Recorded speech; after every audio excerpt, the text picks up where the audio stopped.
వాక్యమును బట్టి నా అడుగులు స్థిరపరచుము అంటున్నాడు. మన దేవునిలో స్థిరముగా ఉండాలంటే కారణం ఏంటి? దేవుని వాక్యం మనం కలిగి ఉండాలి, నెరవేర్చాలి. నీ అడుగులు కానీ, నీ జీవితం కానీ, నీ బ్రతుకు స్థిరముగా ఉండాలంటే దేవుని వాక్యం ఖచ్చితంగా నువ్వు పాటించాలి.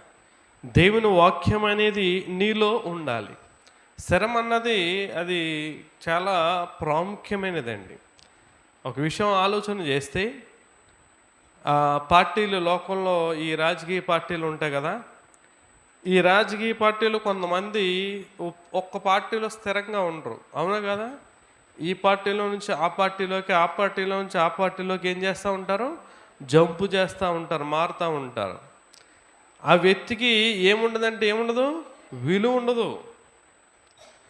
కానీ ఒకే పార్టీని పట్టుకుని అలాగా ఉన్న వ్యక్తికి ఎప్పుడైనా సరే ఏదో ఒక రోజున ఏముంటుంది? విలువ అనేది ఉంటుంది. మీకు ఇంకో విషయాన్ని జ్ఞాపకం చేస్తాను. కాంగ్రెస్లోనే ఒక వ్యక్తి ఉండేవాడు. ఆ వ్యక్తి సీఎం అయ్యే వరకు ఆ వ్యక్తి కాంగ్రెస్లో ఉన్న సంగతి తెలీదు. ఎవరంటే రోసయ్య. ఏమండి, సీఎం వైఎస్ రాజశేఖర రెడ్డి గారు చనిపోయిన తర్వాత ఎవరు సీఎం అయ్యారు? రోసయ్య అయ్యాడు. అప్పుడు దాకా రోసయ్య ఉన్నాడన్న సంగతి ఎవరికి తెలియదు. ఆ పార్టీలో స్థిరముగా ఉండడం వల్ల ఆ వ్యక్తికి అప్పటికప్పుడు సీఎం పదవిని ఇవ్వడం జరిగింది. స్థిరం అన్నది చాలా ప్రాముఖ్యమైనదండి. కొంతమంది స్థిరంగా ఉండరు. పనుల్లో కూడా ఈ పని మానేసి ఆ పనికి వెళ్ళిపోతారు, ఆ పని మానేసి ఈ పనికి వెళ్ళిపోతారు. తర్వాత ఎవరు కూడా ఆ వ్యక్తిని పనిలోకి పెట్టుకోవడానికి ఇష్టపడరు. ఎందుకంటే ఆడు స్థిరం కాదురా, స్టాండర్డ్ కాదు, వస్తానంటాడు, రానంటాడు, ఇంకో పనికి పోతాడు, లేకపోతే ఎక్కడికి పోతాడు అని చెప్తూ ఉంటాడు. స్థిరం అనేది చాలా ప్రాముఖ్యమైనదండి. లోకంలో మన స్థిరంగా ఒక పని, ఒక ఉద్యోగం, ఒక డ్యూటీ, ఒక వ్యాపారం ఏ రీతిగా అయితేనే మనం చేసుకుంటున్నామో అదే రీతిగా ఆత్మీయ జీవితంలో కూడా నువ్వు స్థిరంగా ఉండాలి. ఎప్పుడు నువ్వు ఆత్మీయ జీవితంలో స్థిరంగా ఉండగలవంటే వాక్యం నీలో ఉన్నప్పుడు. ఆయన ఏమంటున్నాడు? నీ వాక్యమును బట్టి నా అడుగులు స్థిరపరచుము అని చెప్తా ఉన్నాడు. స్థిరముగా ఉండాలి, స్థిరము కలిగి మనం ఉండాలి. ఇక్కడ 3 విషయాలు బైబిల్లో ఉన్నాయండి. మొట్టమొదటిగా నీ కుటుంబము దేవుని సన్నిధిలో స్థిరంగా ఉండాలి. గుర్తుపెట్టుకోండి, నీ కుటుంబం అనేది దేవుని సన్నిధిలో ఉండాలి. ఇప్పుడు నీకంటూ ఒక ఇల్లు ఉందండి. అందరికీ గృహాలు ఉన్నాయి కదా, ఉన్నాయండి, ఉన్నాయి. అందరూ కూడా దేవుని కృపను బట్టి నీకు ఇల్లు ఉన్నప్పుడు ఒక 6 నెలల క్రితం చూసినా, సంవత్సరం క్రితం చూసినా, సంవత్సరం ముందు చూసినా ఇల్లు ఎక్కడ ఉంటుంది? అక్కడే ఉంటుంది. అది స్థిరము. కాకపోతే ఒకవేళ అది పాక అవ్వచ్చు, పాక నుంచి పెంకుటిల్లు అవ్వచ్చు, పెంకుటిల్లు నుంచి ఏమవుతుందండి? డాబా అవ్వచ్చు. కానీ అది ఏమంటారంటే ఇల్లు స్థిరము అంటే. అలాగే నీ కుటుంబం కూడా దేవుని సన్నిధిలో ఎలా ఉండాలంట? స్థిరముగా ఉండాలి. ఇక్కడ చూద్దాం. 2వ సమూయేలు గ్రంథం 7వ అధ్యాయము. ఇక్కడ దావీదు గారు దేవుని సన్నిధిలో అడుగుతూ ఉన్నాడు. 7వ అధ్యాయం 26వ వచనం చదువుదాం. చూడండి, సైన్యములకు అధిపతియగు యెహోవా ఇశ్రాయేలులకు దేవుడై ఉన్నాడను మాట చేత నీ నామమునకు శాశ్వత మహిమ కలుగునట్లును నీ దాసుడనైన నా కుటుంబము నీ సన్నిధిని స్థిరపరచబడినట్లుగా నీవు సెలవిచ్చిన మాట నెరవేర్చుము. దేవునికి మహిమ కలుగునుగాక. ఆమేన్. ఏది స్థిరంగా ఉండాలి దేవుని సన్నిధిలో? చెప్పండమ్మా. నీ కుటుంబం. ఏది నీ కుటుంబం? భర్త వస్తే భార్య రాదు, భార్య వస్తే భర్త రాదు. ఏడి నీ కుమారుడు, ఏడి నీ కుమార్తెది? ఎప్పుడు నువ్వు దేవుని సన్నిధిలో నీ కుటుంబాన్ని స్థిరపరచుకుంటావు? నువ్వు నీ కుటుంబాన్ని స్థిరపరచుకోవాలంటే ముందు నువ్వు స్థిరంగా ఉండాలి దేవుని సన్నిధిలో. నీవు దేవుని వాక్యాన్ని బట్టి నీ అడుగులు స్థిరంగా ఉన్నప్పుడు నీ కుటుంబాన్ని దేవుని సన్నిధిలో స్థిరంగా ఉంచగలుగుతావు. ఇక్కడ ఒక రాజు అండి, అధికారము కలిగిన వాడు, గొప్ప హోదా, పరపతి, అనేక మంది భార్యలు, బిడ్డలు, ఏ లోటు లేని వ్యక్తి కోరుకుంటా ఉన్నాడు ఆయన కుటుంబం ఎక్కడ ఉండాలంట? దేవుని సన్నిధిలో. సమ్మర్ సెలవులు వచ్చినాయి, మన కుటుంబం ఎక్కడ ఉండాలి? మా మామ ఇంటి దగ్గర ఉండాలి, అత్త ఇంటి దగ్గర ఉండాలి, లేకపోతే అక్కడికి వెళ్ళి అది చూడాలి, బీచ్ చూడాలి, లేకపోతే ఎక్కడికో వెళ్ళాలి, పార్కుకి వెళ్ళాలి, అక్కడ ఉండాలి, ఇక్కడ ఉండాలి అని అనుకుంటా ఉంటారు. పిల్లలు ఒకసారి ఆలోచన చేయండి.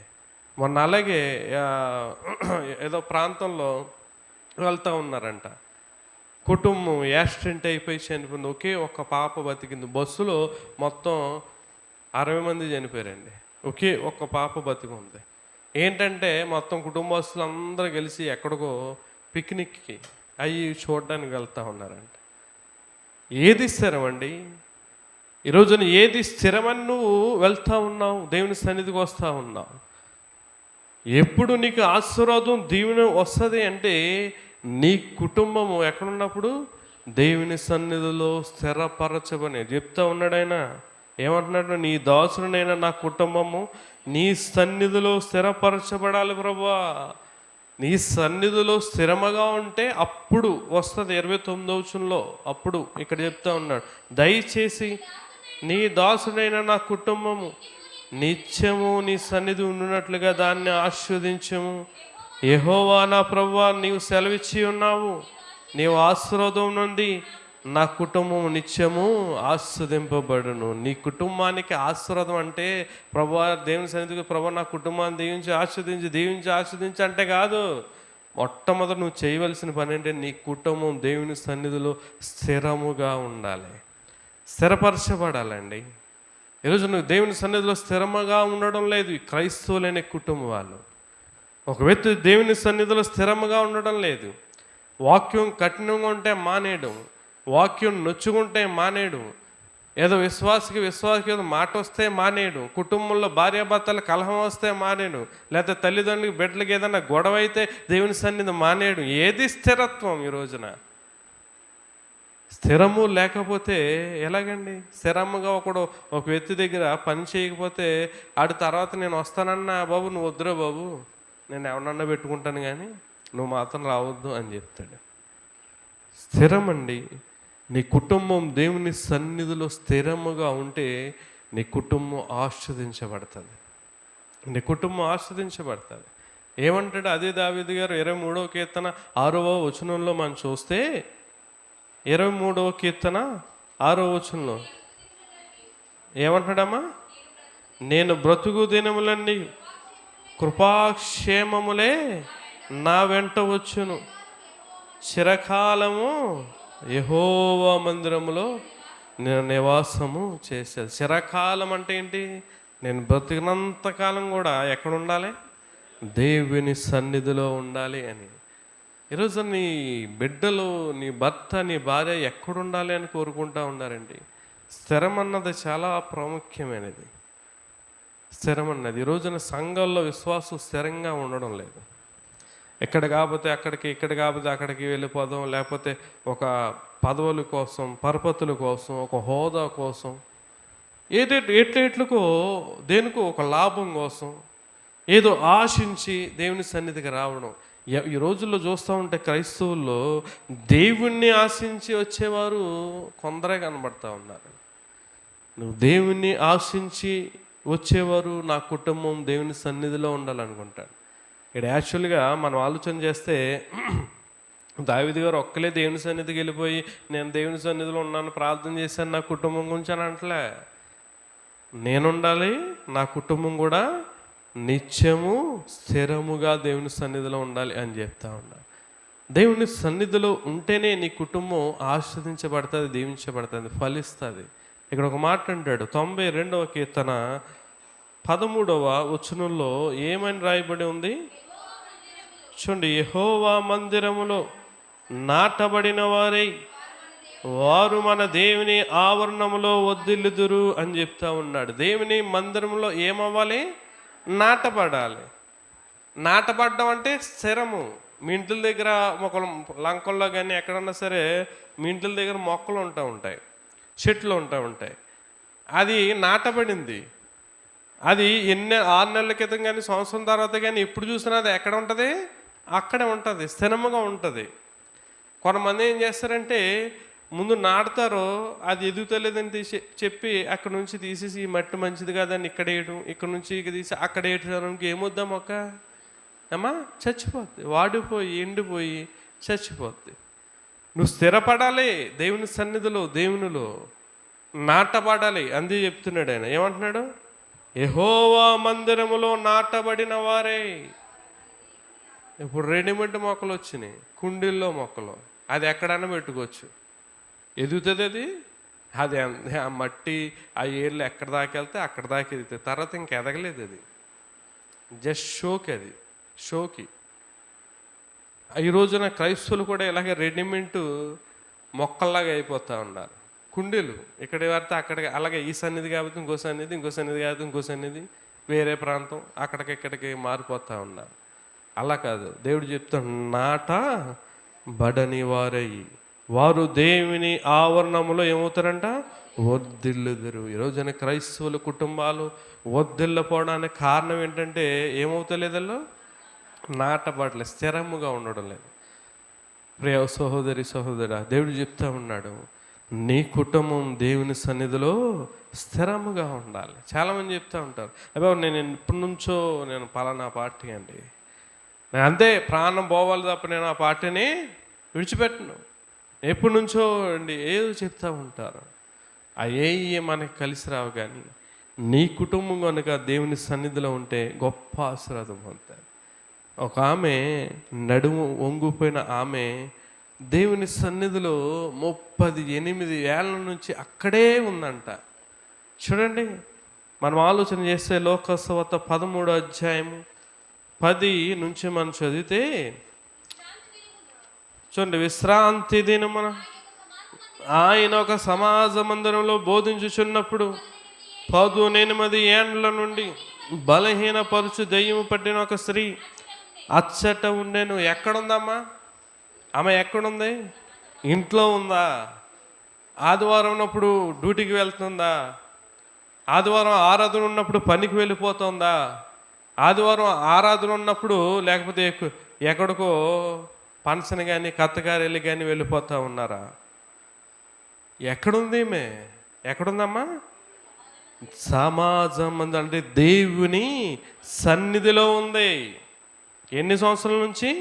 18 ఏండ్ల నుంచి, 18 సంవత్సరాల నుంచి.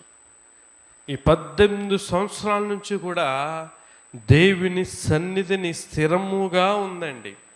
గొప్ప ఆశ్చర్యం ఏంటంటే ఆమె 18 సంవత్సరాల నుంచి ఇక్కడే ఉందన్న సంగతి ఎవరికి తెలిసింది? అమ్మా, దేవుడు వెంటనే దేవుని సన్నిధికి వచ్చాడు. ఆ సమాజ మందిరంలో యేసుక్రీస్తు వారు రాగానే ఎవరు కనిపించారు ఆమెకి? ఎవరైతే స్థిరముగా ఉన్నారో ఆ వ్యక్తే కనిపించింది. స్థిరము లేని వ్యక్తులు దేవునికి కనబడరు. అప్పుడప్పుడు రావడం, అన్ని అనుకూలంగా ఉన్నప్పుడు రావడం, నీకు అన్ని అనుకూలిస్తే రావడం, అది భక్తి విశ్వాసం అనిపించుకోదు ప్రియులారా. ఆమె నడుము వంగిపోయింది. మామూలుగా అయితే దేవుని సన్నిధి రాకూడదు. ఇదేంటి నడుము వంగిపోయింది పడుచు కాలంలో అని చెప్పి అందరూ హేళన చేస్తారు, ఎగతాళి చేస్తారు, నానా మాటలు అంటారు. పడుచు వయసులో అండి, స్త్రీ, విధవరాలు కాదు, ముసలావిడి కాదు, స్త్రీ, వివాహమైన పడుచావిడే. కానీ మనం ఆలోచన చేస్తే 18 సంవత్సరాలు ఎవరు ఏమనుకున్నా నాకెందుకు, నేను ఎక్కడ ఉండాలి? అచ్చట ఉండాలి, దేవుని సన్నిధిలో స్థిరముగా ఉండాలని. వెంటనే ఆయన వచ్చాడు. చూడండి, యేసు ఆమెను చూసి రమ్మని, ఆమె ఏమి చెప్పలేదు, అయ్యా నన్ను స్వస్థపరుచున్నాడు, నడుము బాగు చేయి, అది చేయి, ఇది చేయి అని అనలేదండి.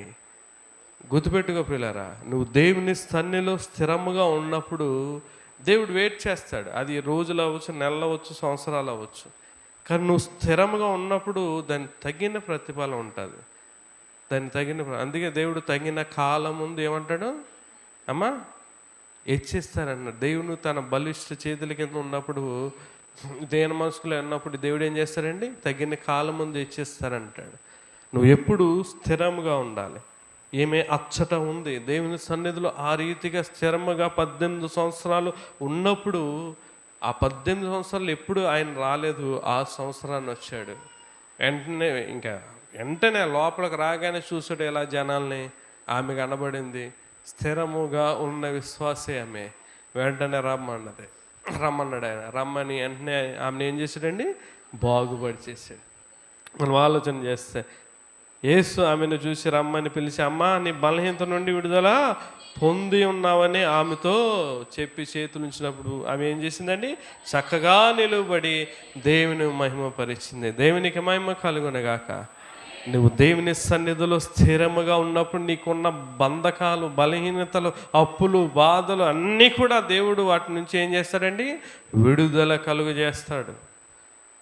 నువ్వు స్థిరంగా లేనప్పుడు నీకు అలాగే ఉంటాయి, బావు. నువ్వు ముందు నీ కుటుంబాన్ని నీవు దేవుని సన్నిధిలో స్థిరము చేసుకో. రెండవదిగా మనం ఆలోచన చేస్తే ప్రేమ స్థిరముగా ఉండట్లేదండి. చూడండి, 2 కొరింథీ పత్రిక, ప్రేమ స్థిరంగా ఉండాలి. మొదట్లో చక్కగా ఉంటావు, మంచి ప్రేమ కలిగి నువ్వు. తర్వాత ఉండి కొలిది నీ పరిస్థితులు, స్థితులు దేవుడు మార్చినప్పటికీ ఆ ప్రేమ తగ్గిపోతూ ఉంది. చూడండి, 2 కొరింథీ పత్రిక 2 కొరింథీ పత్రిక 2వ అధ్యాయము 8వ వచనం చదువుదాం. కావున వాని ఎడల నీ ప్రేమను స్థిరపరచవలనని మిమ్మల్ని బతిమాలు కొనుచున్నాను అని చెప్తా ఉన్నాడు. ఏం చెప్తూ ఉన్నాడండి? ప్రేమ ఎలా ఉండాలంట? అంటే స్థిరముగా ఉండాలి. మొదట నీకు ఏమీ లేనప్పుడు ఏ రీతిగా అయితే వచ్చావో, దేవుని మీద, దైవజనుని మీద ఎటువంటి ప్రేమ కలిగి ఉన్నావో, తర్వాత ఏమైపోతుంది? ఆ ప్రేమ స్థిరముగా ఉండడం లేదు.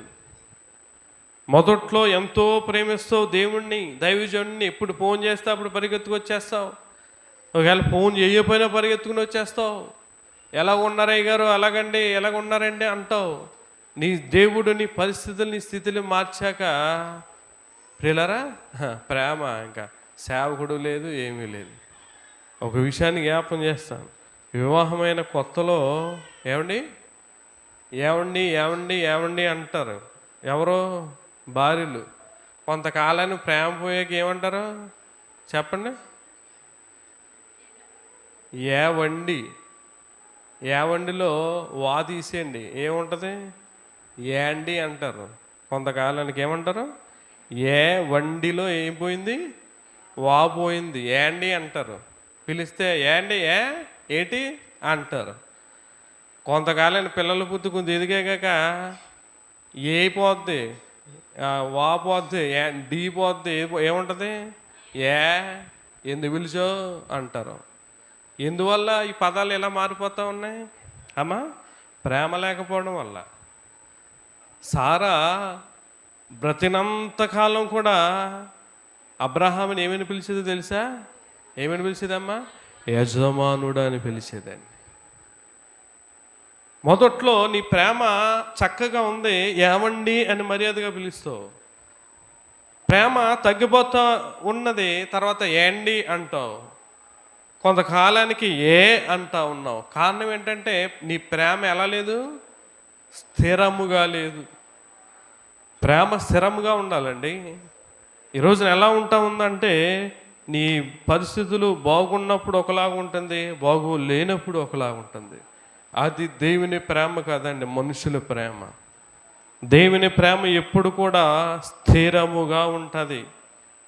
కావున మీరు ఇక్కడ చెప్తా ఉన్నాడు, అది కొరింథీ సంఘంలో ప్రేమ లేదు, స్థిరంగా లేదు. వాళ్ళు చెప్తా ఉన్నాడు, మీకు ప్రేమ స్థిరంగా లేదయ్యా, మీ ప్రేమను స్థిరపరచుకోవాలని మిమ్మల్ని బతుమాలు కొనుచున్నా అని చెప్తా ఉన్నాడు. ప్రేమ స్థిరంగా ఉండాలి. ఈ రోజున మనుషుల్లో ఏం కొరువైపోతుందండి అమ్మా? ప్రేమ. డబ్బులు ఉన్నాయండి, డబ్బులు పోయాను, డబ్బులు ఉన్నాయి, డోకరాలను బట్టు, చేయూతలు బట్టు, ఇలా ఏదో రకంగా కష్టపడు, డబ్బులు మాత్రం ఉన్నాయి. మనుషుల్లో ఏం లేదంటే ప్రేమలు లేవు.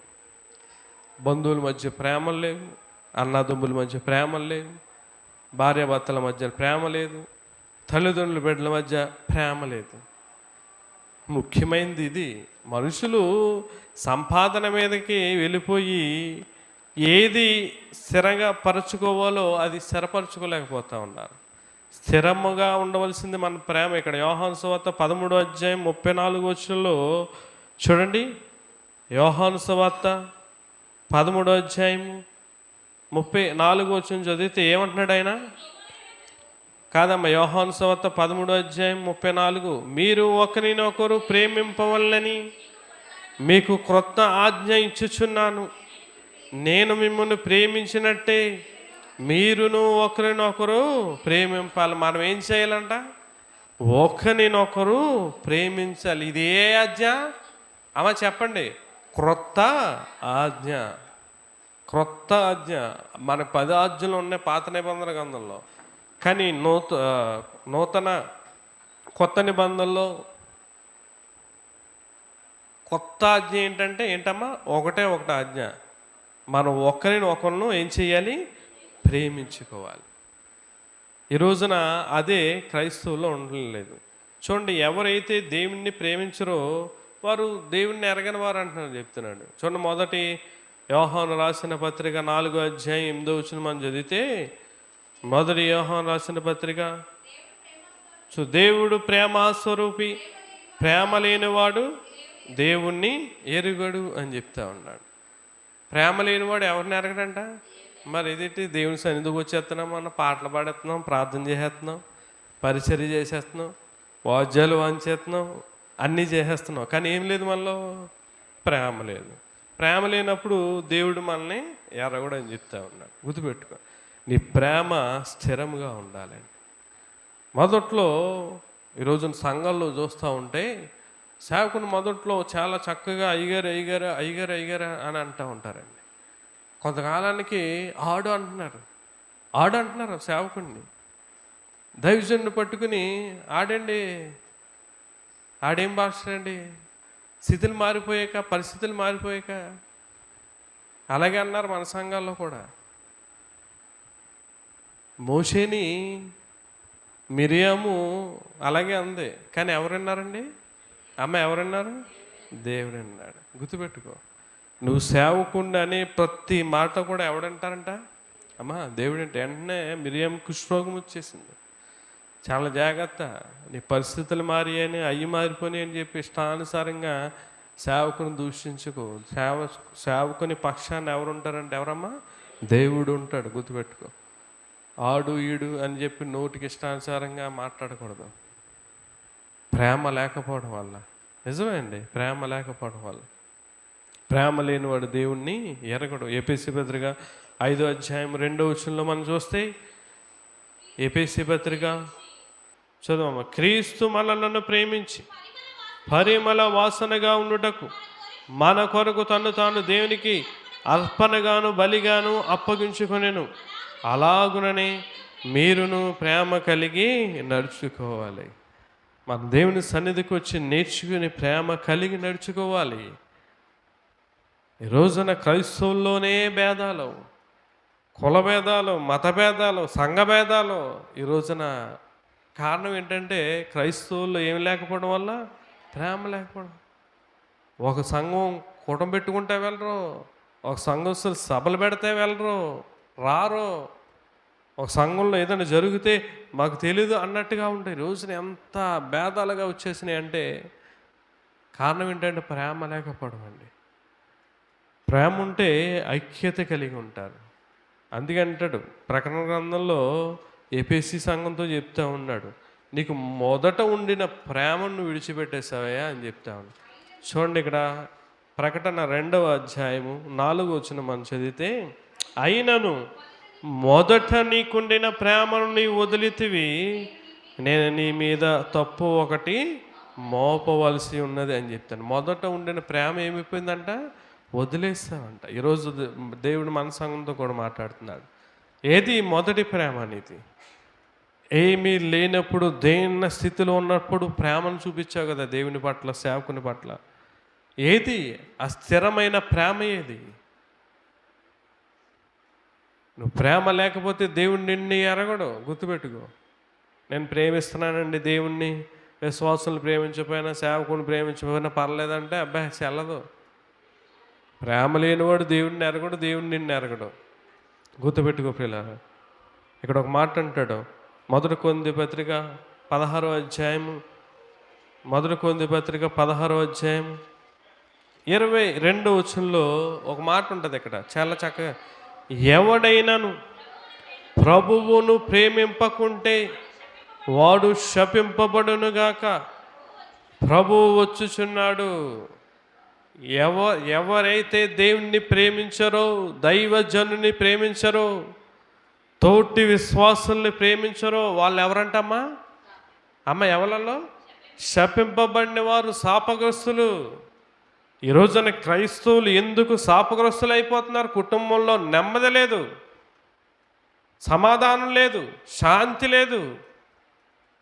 భర్తను బట్టి నెమ్మది లేదు, భార్యను బట్టి శాంతి లేదు, బిడ్డలను బట్టి సమాధానం లేదు. డబ్బు ఉంది కానీ సమాధానం, నెమ్మది, శాంతి లేని డబ్బు ఎందుకండి? కారణం ఏంటంటే నువ్వు వాక్యాన్ని నెరవేర్చక డబ్బుని స్థిరం చేసుకుంటున్నావు. నీకున్న ఉద్యోగాన్ని, డ్యూటీని, పనిని, వ్యాపారాన్ని, ఆస్తుల్ని అన్నిటిని కూడా స్థిరం చేసుకుంటున్నావు. కానీ దేవునిలో ఏది నీకు స్థిరంగా ఉండాలో అది మాత్రం చేసుకోవు. అప్పుడు దేవుడు నీకు ఉన్నాయన్నీ కూడా స్థిరంగా ఎలా ఉంచుతాడు? ఉంచడు కదా. ప్రియులారా, ఒకసారి ఆలోచన చేయండి. ఎవరైతే ప్రభువును ప్రేమింపకుంటే వాడు శపింపబడును అని చెప్తా ఉన్నాడు. ప్రేమించడం అంటే దేవుని ఆజ్ఞలను గైకొనడమే. నువ్వు దేవుని ఆజ్ఞ ప్రకారంగా జీవించకపోతే దేవుణ్ణి ప్రేమించలేనట్టే. నువ్వు దేవుణ్ణి ప్రేమించలేదంటే అర్థం నువ్వు శాపగ్రస్తుడు అని అర్థం. గుర్తుపెట్టుకో, ప్రేమ స్థిరముగా ఉండాలి. చివరిగా ప్రియులారా, నీ విశ్వాసము స్థిరంగా ఉండాలి. విశ్వాసం స్థిరంగా ఉంటుంది ఈ రోజున క్రైస్తవుల్లో. విశ్వాసం ఉంటే చాలండి. స్థిరంగా తర్వాత ఏమన్నాడు ఆయన? నేను మరలా వచ్చినప్పుడు భూమి మీద విశ్వాసము కనుగొన్నా అంటున్నాడు. విశ్వాసం ఉండడం అని అంటే అది మరి స్థిరముగా ఉండాలి.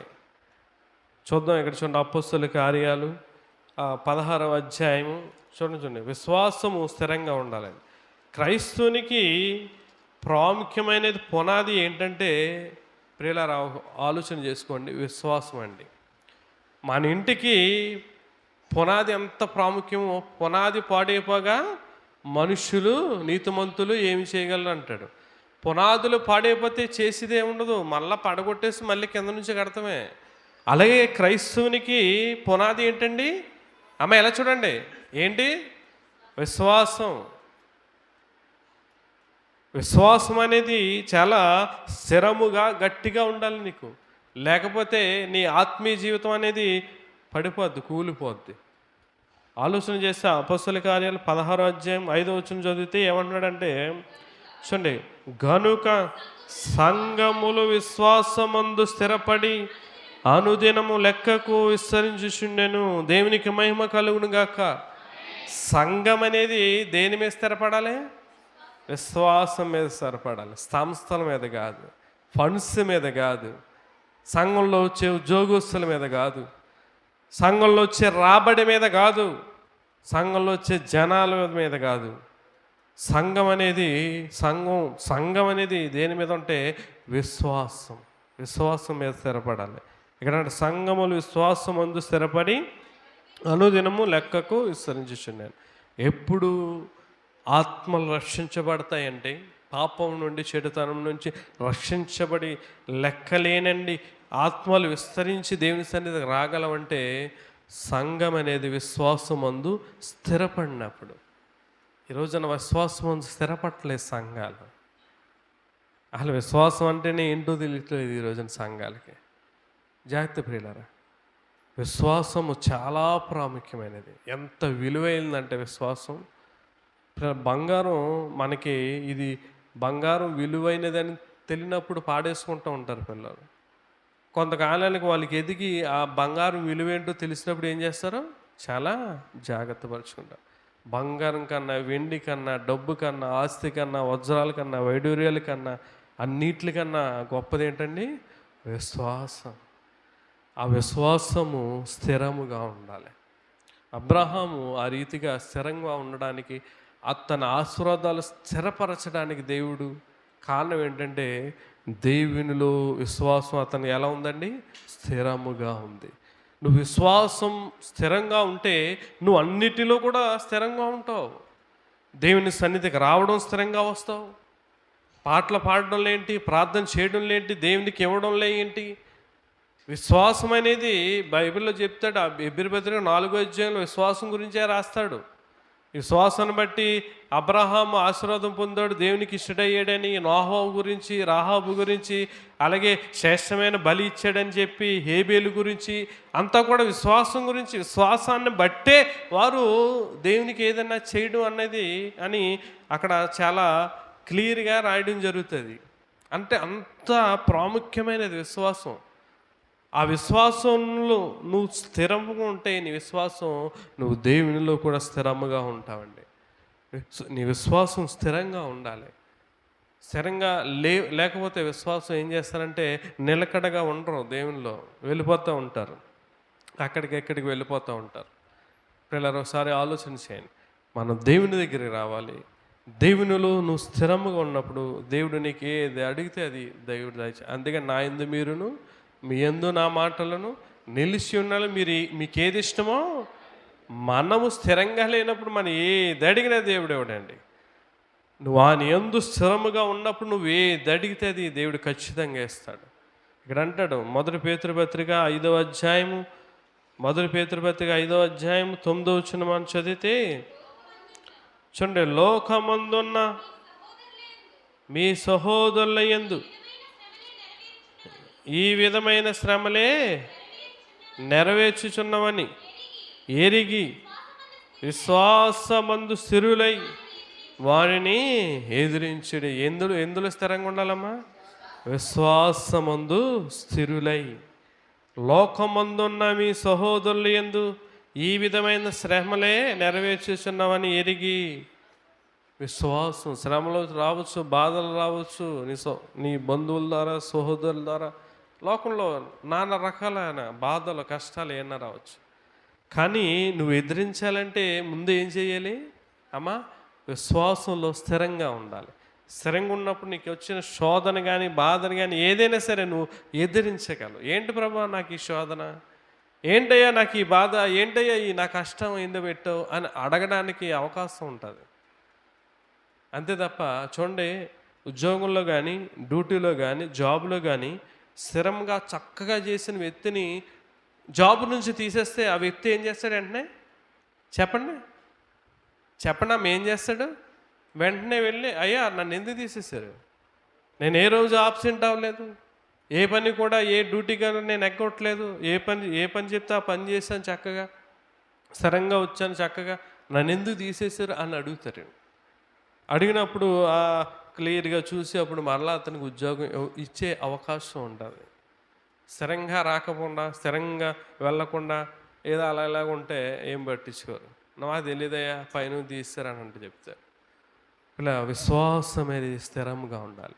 విశ్వాసమందు స్థిరులుగా నువ్వు ఉండాలి. ఉన్నప్పుడు దేన్నైనా నువ్వు ఎదుర్కోగలవు. దేన్నైనా మరణకరమైన రోగం ఈజీగాకి వచ్చినప్పుడు వెంటనే ఏం చేశాడండి? దేవుని అడిగాడు, అయ్యా నేను యథార్థంగా ఉన్నానయ్యా, నీ సన్నిధిలో నిందారహితుడిగా ఉన్నానయ్యా, ఎందుకయ్యా నాకు ఇది పెట్టావు అని అడిగాడు. నువ్వు అడగగలవా? ఒక శోధన వచ్చింది, ఒక బాధ వచ్చింది, ఒక అనారోగ్యం వచ్చింది, ఒక అపనింద వచ్చింది, ఒక అవమానం వచ్చింది, అయ్యా నాకు ఎందుకు ఇట్టావు అని నువ్వు అడగగలవా? అడగాలంటే నీవు విశ్వాసంలో స్థిరంగా ఉండాలి. అడిగే అర్హత మనం సంపాదించుకోవాలంటే మనం ఏం కలిగి ఉండాలండి? విశ్వాసం. ఆ విశ్వాసం ఉంటే మనం దేవుణ్ణి అడగగలం. అడిగే అర్హత మనకు ఉంటుంది. చూడండి కొలస్సీ పత్రిక 2వ అధ్యాయము 6-7 వచనాలు చూస్తే, కొలస్సీ పత్రిక చదవము 2వ అధ్యాయము 6-7 వచనాలు. కావున మీరు ప్రభు అయిన క్రీస్తు యేసును అంగీకరించిన విధముగా ఆయనయందు వేరు పారిన వారై ఇంటి వలె కట్టబడుచు మీరు నేర్చుకొనిన ప్రకారము విశ్వాసమందు స్థిరపరచబడుచు కృతజ్ఞతాస్తుతులు చెల్లించుట యందును విస్తరించుచు ఆయన యందుండి నడుచుకొనుడి అని చెప్తా ఉన్నాడు. మీరు నేర్చుకొనిన ప్రకారము ఏమంటున్నాడండి? విశ్వాసమందు స్థిరపరచబడుచు. విశ్వాసంలో నువ్వు స్థిరంగా ఉండాలి. దేవుని సన్నిధిలో, దేవునిలో స్థిరముగా ఉండాలి. మొన్న మధ్యన పోయిన సంవత్సరం పేపర్ మిల్లో పర్మనెంట్లు చేశారా లేదండి? ఎవరిని చేస్తారు?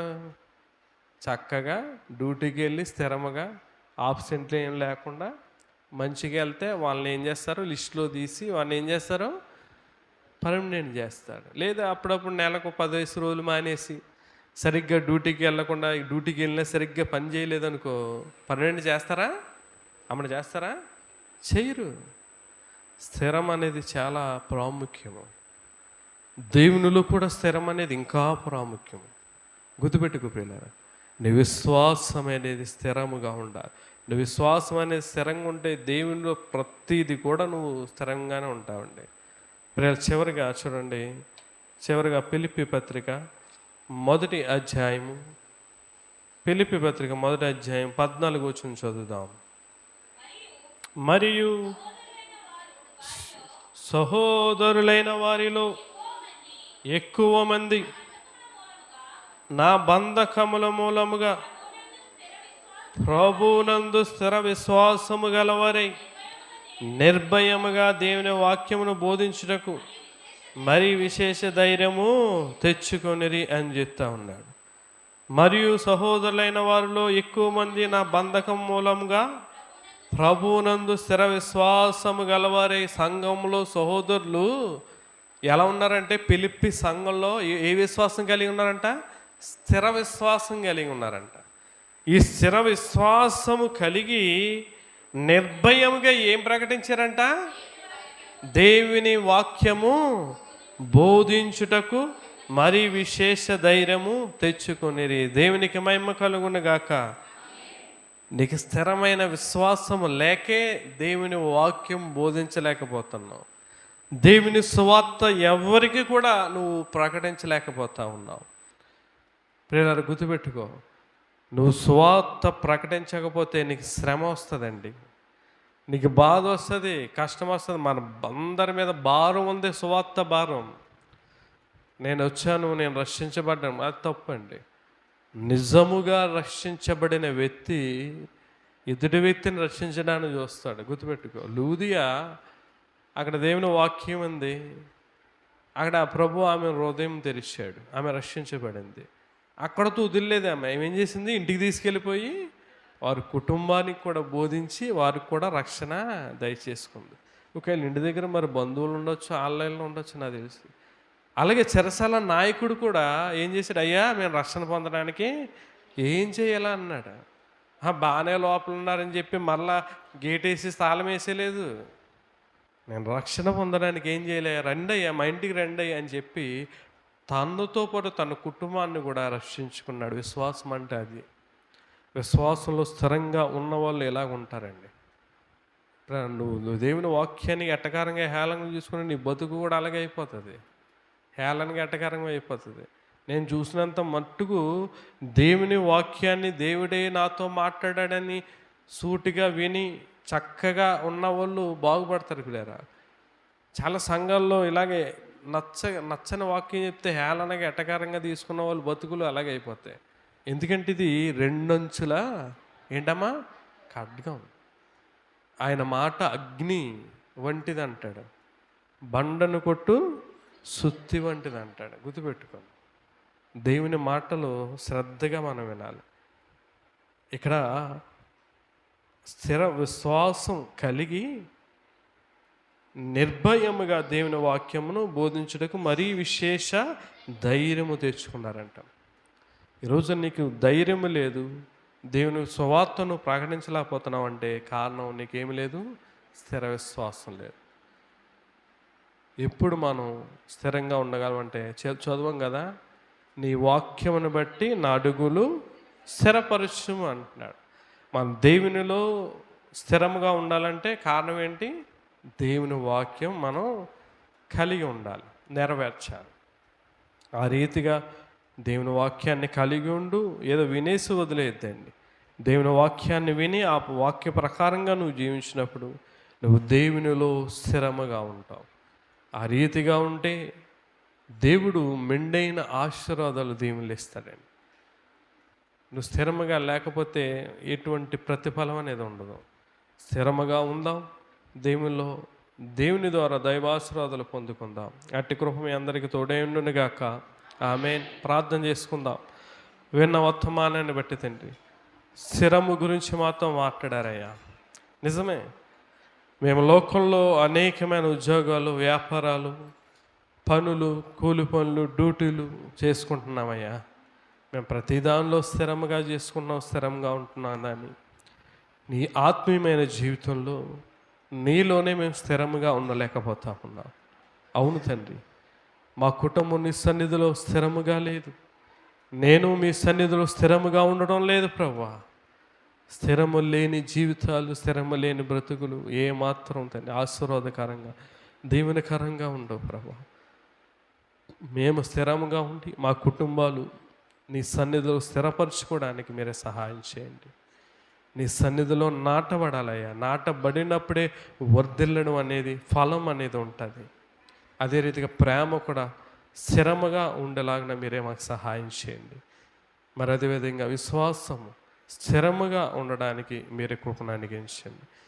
మా అందరినీ ఈ మాటలు బట్టి ఆత్మీయంగా బలపరిచి నడిపించి, ఈ మాటలను బట్టి ఎవరైనా నొచ్చుకున్నా, బాధపరిచిన దేవుడు నాతో సూటిగా మాట్లాడాడని సరిచేసుకొని నీ సేవలో ఇంకా స్థిరమైన విశ్వాసం కలిగి, విశేష ధైర్యము కలిగి అనేకమైన ఆత్మలు నీ సన్నిధికి నడిపించేవారుగా, బలపరిచేవారిగా, రక్షించేవారిగా మీరే మాకు సహాయం చేసి నడిపించమని, ఈ ప్రార్థన అంగీకరించమని ప్రభువైన యేసుక్రీస్తు పరిశుద్ధ నామమును బట్టి మిక్కిలి వినయంతో అడిగి వేడుకుంటున్నాం తండ్రి. ఆమేన్. అందరికీ వందనాలు.